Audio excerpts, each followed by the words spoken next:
It's a common assumption in business that if you walk into an underserved market with a pile of capital and shiny new infrastructure, you are going to dominate it. But as we're about to see, superior resources do not guarantee a win. Meet Arjun. He took out heavy bank loans to build a high-end restaurant in a small rural village, complete with pristine interiors and a menu featuring novelty items like pizza and pasta. Right across the street sits his incumbent competitor, Mithu's Dhaba. It is decades old, highly informal, and visibly unhygienic. Yet it commands almost every single hungry customer in the village. Within weeks of launching, Arjun faces a severe financial crisis. Despite running a vastly superior operation on paper, his dining room is empty, and his lack of daily revenue has pushed him to the brink of defaulting on his bank loans. This diagram plots infrastructure quality against customer demand to illustrate product-market fit. Up here in the top left, we have Arjun, high quality, zero demand. Down in the bottom right is Mithu, low quality, massive demand. All the capital in the world is useless if the product is misaligned with the daily habits of the actual consumer. The local demographic doesn't want novelty meals like pasta. They need reliable, affordable daily sustenance, specifically dal and roti. Mithu provides exactly what the market requires to function. But Mithu holds an even stronger asset, immense social capital. Years ago, during a severe drought, he fed the local farmers for free.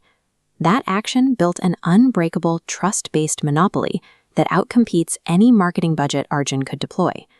There is a severe vulnerability in this traditional model, though.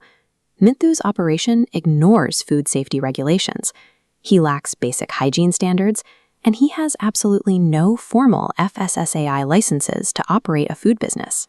An informal economy runs highly efficiently on community trust, but it operates with a massive regulatory blind spot. This leaves the enterprise completely exposed to the unforgiving laws of the formal economy. The collision between these two worlds starts when Arjun notices workers dipping bare hands into the Dhaba's drinking water. He casually asks Mithu if he has a food safety license. Mithu dismisses the idea entirely, viewing it as a city problem he needn't worry about. A local named Lalan overhears this exchange. Having failed at his own food business years earlier, Lalan decides to weaponize the formal regulatory system out of pure spite and makes an anonymous call to the authorities. The next morning, a jeep pulls up to the dirt road. State food safety authorities and police officers step out, demanding compliance paperwork that Mithu doesn't even know exists. Citing extreme hygiene violations and zero licensing, the officials order the dhaba shut down immediately. Customers are cleared out, and Mithu's lifelong livelihood is padlocked. Formal law does not factor in local goodwill. Decades of hard-earned social capital can be legally erased overnight by a single anonymous tip. The market reacts to this sudden systemic shock with immediate panic. The village mob assumes the modern outsider, Arjun, orchestrated the raid to eliminate his only competition. The mob decides to retaliate. They attack Arjun's restaurant with rocks and sticks, completely destroying the high-tech interior and putting his physical infrastructure in ruins. A local worker soon reveals that Lalan was the actual saboteur who made the call, but the truth arrives entirely too late. This visualizes the total market collapse. Mithu's operation, the traditional model, drops to zero, crushed by regulations. And alongside it, Arjun's modern enterprise flatlines as well, crushed by the market. Both models collapsed completely due to their blind spots. Standing amid the wreckage of both businesses, the village sarpanch steps in as an ad hoc mediator. He points out a highly pragmatic path forward, auditing their remaining assets. Arjun still holds the technical knowledge, the modern operational design, and the capital to rebuild. Mithu, on the other hand, retains the unwavering community loyalty, deep expertise in the local palate, and guaranteed consumer demand.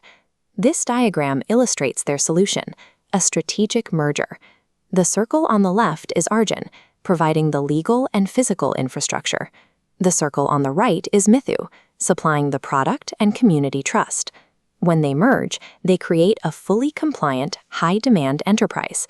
Entering a new market rarely succeeds through sheer conquest or attempting to erase traditional systems. Long-term success requires bridging the gap between modern standards and local trust. proving that the ultimate entry strategy is partnership.